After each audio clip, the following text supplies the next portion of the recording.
Hello, welcome back to the Nuance Diaries, where I write the stuff that sensitive, deeply feeling people are thinking but not saying, aka the group chat on speaker.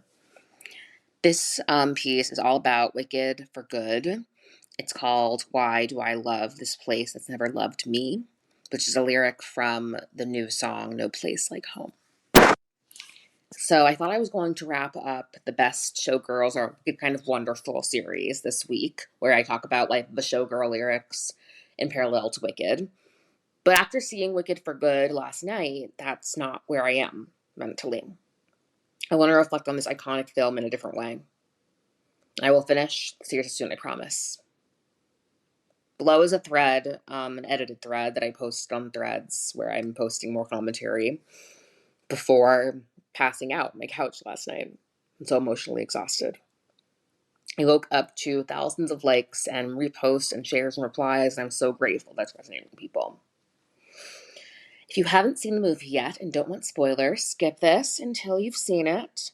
You can go catch up on that series I just mentioned, which is linked to the Showgirl series, or you can read something else of mine, also linked. This is your last warning. There are spoilers for Wicked for Good ahead. And if you're still listening, you're not a Wicked fan, you're not going to see it, and you're like, I'm not a Wicked person, this might just convince you to. Also, please stay tuned for a special Sunday edition of Nuance Diaries, where I will be sharing a special announcement. So subscribe so you don't miss it. As Glinda says, you don't miss this. So I do wish that there was some way to like magically go back in time, or even just see this movie in the Kamala timeline where, I imagine the world where Kamala Harris won the election. Because the thing is, the Wicked team didn't know the world would be like this when they made the movie.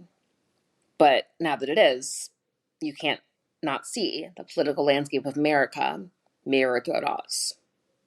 No Place Like Home is about the protest anthem, mark my words.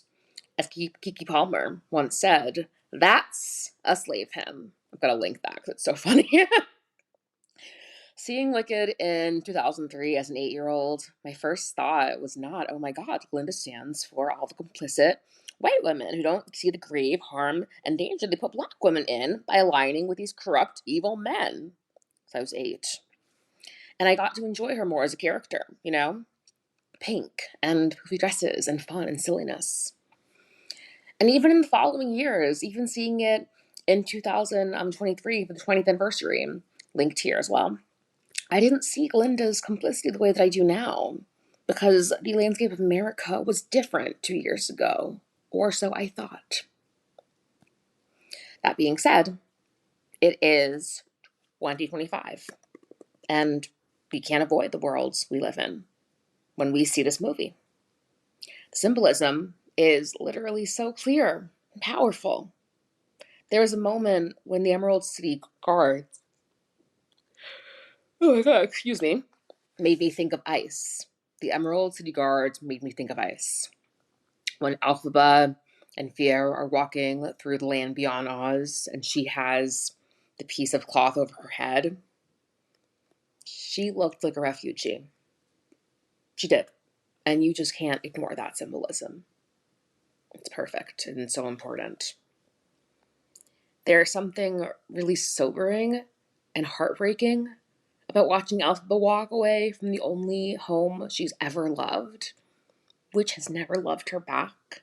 Just literally such a great parallel to Zoran Mamdani's victory speech when he said, "City that you love finally loves you back."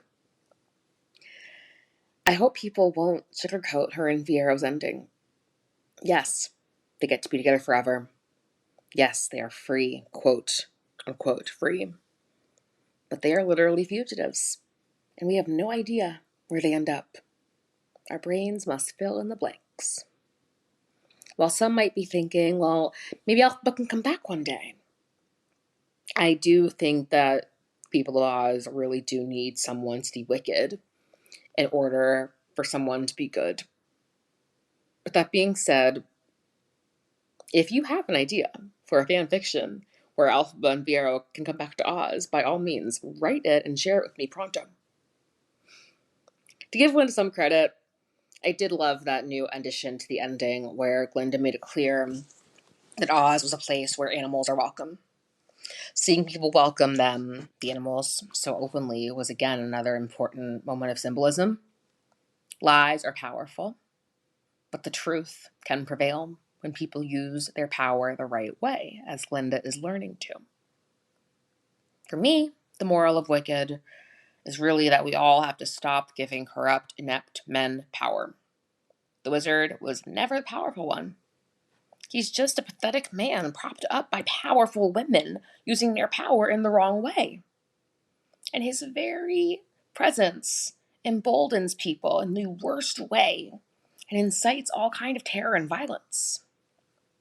If Morrible, Glinda, even Dorothy had said no to the wizard at any point, the fate of Oz and the animals in Elphaba would have been totally changed. It is not enough for one person to say no and fight back. Elphaba did help people of Oz and free them from the wizard.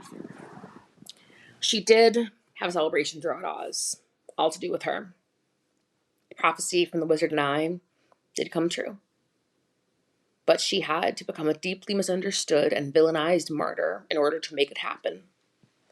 She knows that the people of Oz will never know who she really was and what she did for them. The entire movie is just, I have so much more to say. It's a deeply important, timeless story, and I will have much more to say after my second viewing. But for now, I'll just say that strangers kept offering me tissues. I look forward to seeing gospel versions of No Place Like Home, like, immediately. You could do it Sunday for service if you call an emergency practice tonight, and maybe one more on Saturday, just a thought. And I very much look forward to seeing activists take on No Place Like Home and that final shot of Elphaba walking into the land beyond Oz. Please chime in. I'm so curious what your views are on her, quote unquote, surrendered, orchestrated, quote, death in order to ensure her safety after literally pleading with the animals to stay. Some may look at her life as a sacrifice. Was it? I'm not sure. It is a hard question to ponder as a Black woman in 2025 America. Thank you so much for listening. Hope you go see Wicked. And just really mean it. Please chime in. I'm looking forward to having this conversation. I think it's a really important one. Okay, bye.